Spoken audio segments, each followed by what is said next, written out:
Hello and welcome to today's episode of My Lover and I. My name is Patience and I'll be taking you through today's episode.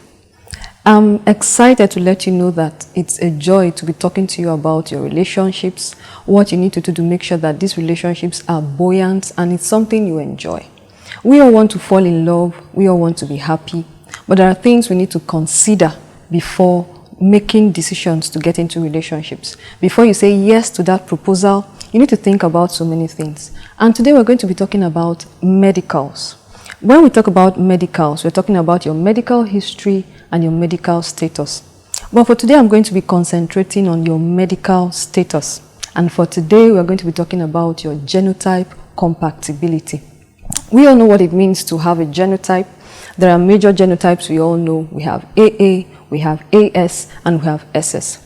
I tell myself, why would you want to get into a relationship knowing that you're going to give birth to an SS genotype child, knowing that that child is going to suffer, knowing that you're going to spend more, you're going to spend more money, you're going to spend more time, you're going to give more attention to that child.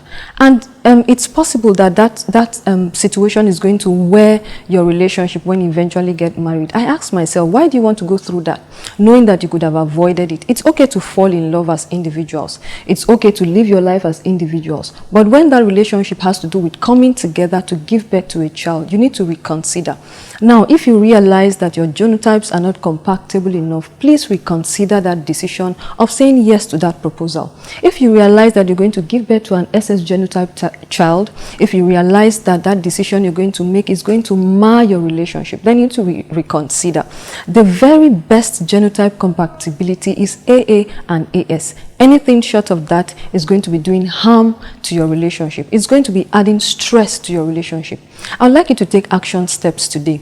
Make sure you first of all go to your doctor today and check your genotype, and then ask your significant other what his or her genotype is about, and make sure that that genotype is compatible enough for you to give birth to children that are happy and lively and healthy.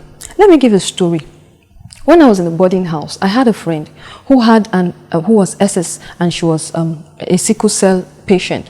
Whenever her crisis began, she would scream, she would wriggle in pain, and I'll tell myself, why would her parents bring her to a boarding house knowing what she has to go through when her crisis begins?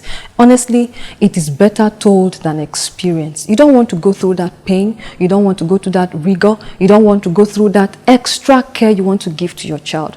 So I'll advise you today, go to your doctor first of all and check out what your genotype is. And then secondly, find a time to discuss with your significant other what your genotypes are. If they are compatible, fine. If they are not, well, the decision is yours. But I've laid out some of the things that you have to suffer if you have an SS genotype child.